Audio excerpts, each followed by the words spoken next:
उसको दे दूंगा ना, वो लगा लेगा। ठीक है,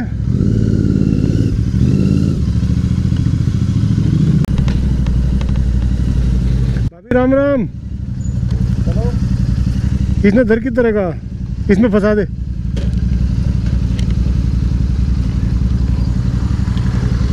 ठीक है। नमस्कार दोस्तों, चल पड़े हैं एक नई राइड पे। आज आप सोच रहे होंगे भरी दोपहरी में निकल रहे हैं, वरना नॉर्मली मैं सुबह 4 बजे निकल जाता हूँ, लेकिन आज कुछ शेड्यूल ऐसा बना। अंकित को अपने बेटे स्कूल से लेके आना था 1 बजे, तो अब हम 2 बजे निकले हैं। चलो कुछ तो डिस्टेंस कवर होगा, सुबह के इंतज़ार में नहीं रहेंगे। तो हम चल रहे हैं कहाँ? गंगोत्री धाम, गंगोत्री धाम, गंगोत्री धाम। अंकित को आप जानते होंगे, ये और मैं ग्रुप के साथ गए थे आदि कैलाश। आपने देखी होगी मेरी वीडियो, नहीं देखी तो देख लेना। आदि कैलाश का पता लग जाएगा कब जाना है, कैसे जाना है, कहाँ जाए, कहाँ रुकना है।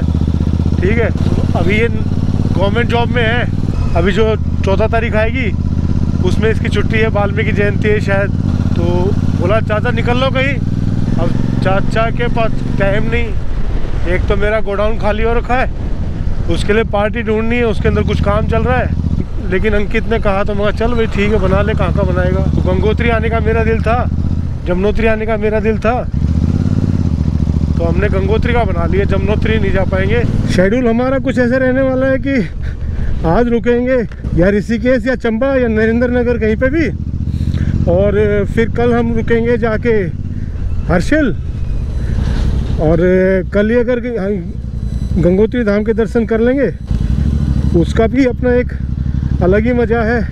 असल में कपाट तो भी बंद है मंदिर खुलेगा 1 मई को, तो मंदिर के कपाट तो हैं बंद, लेकिन क्या है कि हर्षिल के ऊपर एक गांव है, उस गांव के अंदर जो है ना सर्दियों में गंगोत्री माता का धाम है, उनकी जो डोली है वो डोली वहां लेके आई जाती है जब सर्दियां शुरू हो जाती है तब। तो उस मंदिर के मैं आपको दर्शन कराऊंगा, और साथ में गंगोत्री धाम के भी दर्शन कराऊंगा, हर्षिल के दर्शन कराऊंगा, चंबा के या ऋषिकेश के दर्शन कराऊंगा, दर्शन कराऊंगा, चिंता मत करो। बस आप मेरी वीडियो को लाइक कर दो, शेयर कर दो और सब्सक्राइब कर लिया करो, नई नई बातें जानने के लिए, नई नई बातें सुनने के लिए, हर जगह के बारे में पता करने के लिए। Because knowing is everything. What is? जानकारी ही सब कुछ है। नरेला पहुंचने वाले हैं जी, ननेरा।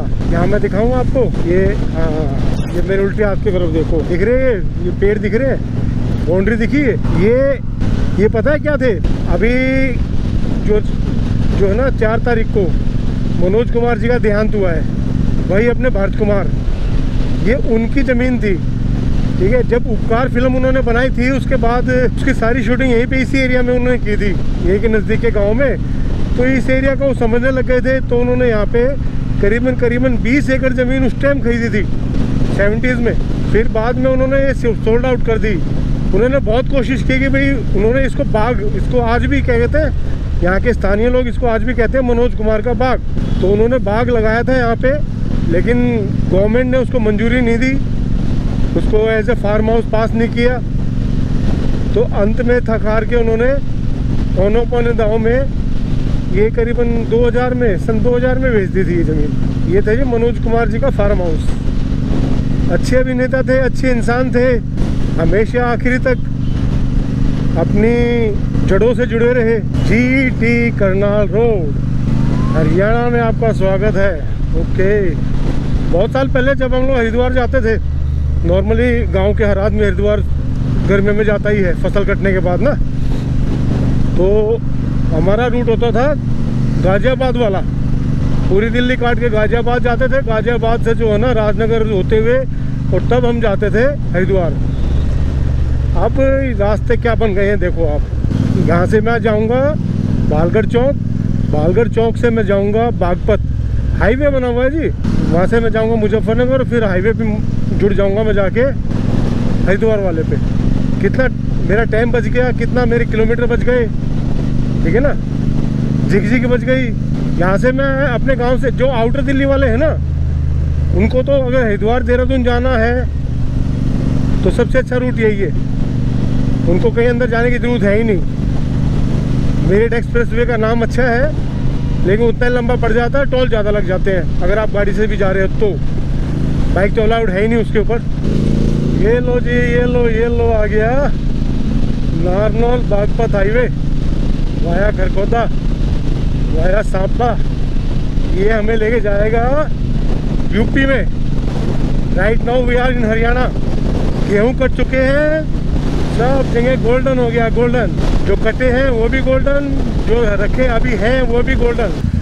ये आ गया जी, क्या आ गया, दिल्ली हरियाणा का बॉर्डर।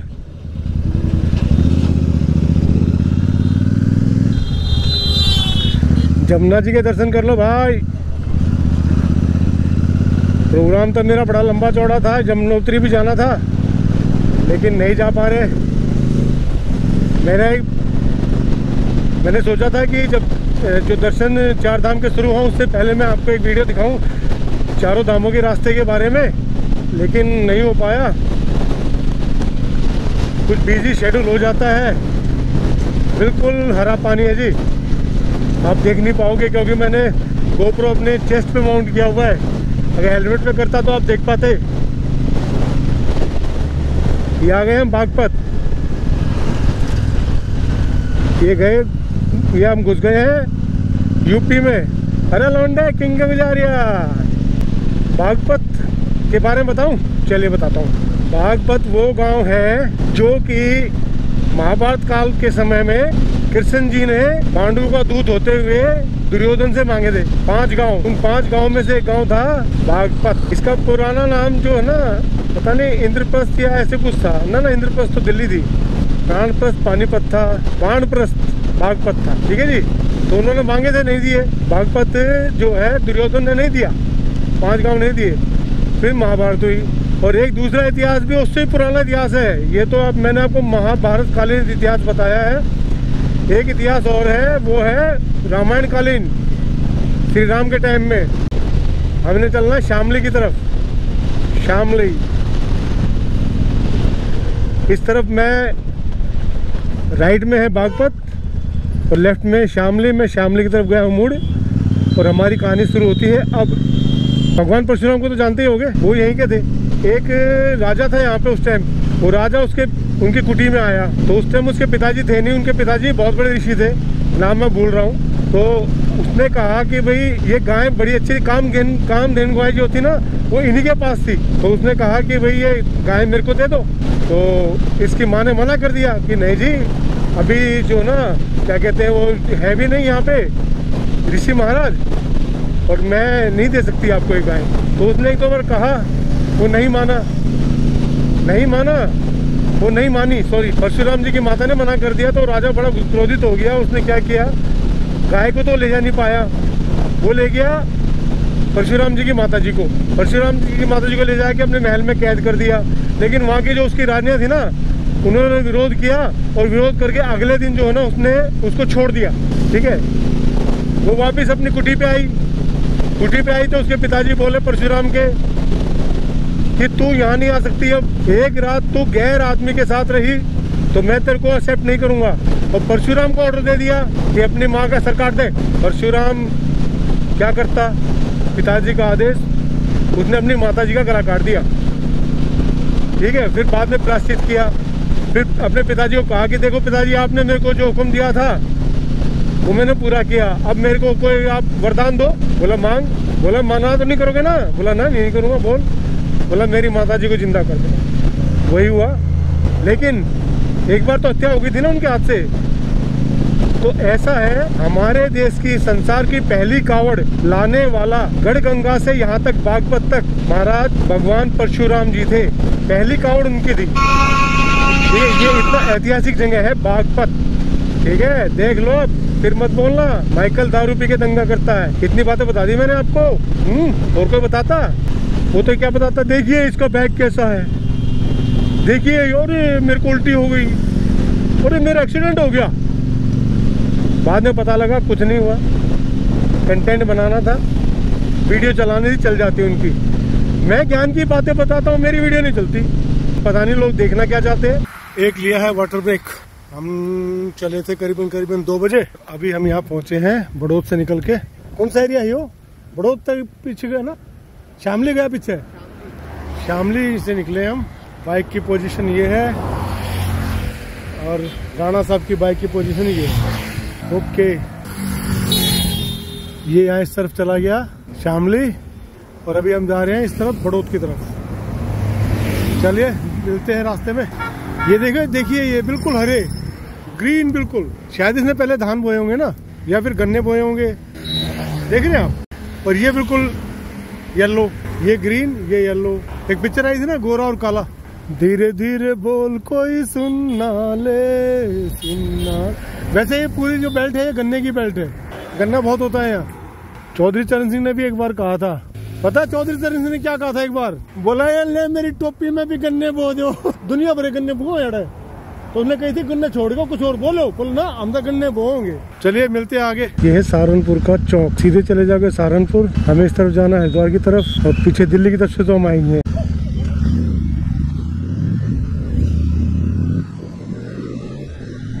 इतनी तेज हवा चल रही है, इतनी तेज हवा चल रही है, एवरेज नापने का कोई मतलब ही नहीं है।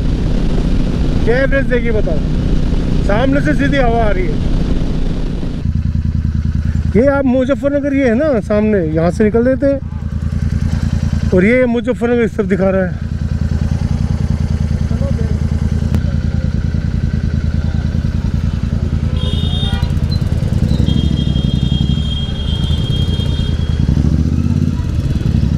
ये है जी मुजफ्फरनगर की गलियां, गलियों में गए हैं फंस। पहचान लिया? जी हाँ, हरि का द्वार, हरिद्वार। 6:30 बजे पहुंचे जी हरिद्वार, करीबन 4.5 घंटे में। जय मां मनसा देवी। यहाँ रुके हैं, एक बार गंगा मैया के दर्शन करेंगे। जय गंगा मैया, जय गंगा मैया। आरती हो रही है, ऊपर मनसा देवी की लाइटें हैं, पता नहीं कितना आपको दिख रहा होगा। सुने, एक काम करें, 6:30 हुए हैं, 2 घंटे और खींच ले जितना खींची जा, क्योंकि उससे मेरा क्या होगा, काल हमने काफ़ी टाइम मिल जाएगा। सुबह आराम से उठ पाएंगे। हाँ, क्योंकि हर्षिल अगर हम ऋषिकेश रुकते हैं ना, अगर हम ऋषिकेश रुकेंगे तो हर्षिल जाने के लिए हमारे कल सारा दिन लग जाएगा। तो इस हिसाब से हम आराम से कल सुबह 8 बजे निकले वहाँ से, जहाँ पे भी है, ब्रेकफास्ट करके निकलेंगे और 4 बजे तक पहुँच जाएंगे। 4 बजे के बाद पूरा देखेंगे, तो गंगोत्री भी चले गए तो चले जाएंगे, है ना? ठीक है। आपके में देखो कितना दिखा रहा है? 1 घंटा 43 मिनट। मेरे में 52 दिखा रहा है। इसको स्टार्ट करो। हाँ, 1 घंटा 52 मिनट। स्टार्ट करो, स्टार्ट। ये शहर के अंदर से लेके जा रहा है। आपने गाड़ी वाला लगाया है? हाँ नहीं, मैंने बाइक वाला लगाया है। मैंने गाड़ी वाला लगाया है। कहाँ से, साइड से लेके जा रहा है? गाड़ी वाला लगाओ, जैसे बाइक वाले जाने की तरह। हाँ ठीक है, अब ठीक है। देखा, ये शहर में से लेके जा रहा था, 1 घंटा 43 मिनट दिखा रहा था, 10 मिनट कम, लेकिन हम बाहर से चलेंगे। ये सामने जो दिख रहा है ये है पूरा ऋषिकेश, और साइड में जो बड़ी लाइटें दिख रही हैं ये है नरेंद्र नगर, और सामने हम जा रहे हैं चंबा। चंबा यहाँ से रह गया 42-43 किलोमीटर, लगभग 1 घंटा लग जाएगा हमें। वहीं चल के आप देखते हैं, वहीं स्टे करेंगे और अगले दिन चलेंगे फिर गंगोत्री और हर्षिल की तरफ। भाई साहब अब लग रही है ठंडी ठंडी हवा, तो ज़्यादा मामला गड़बड़ होगा, रेन लाइनर पहन लेंगे।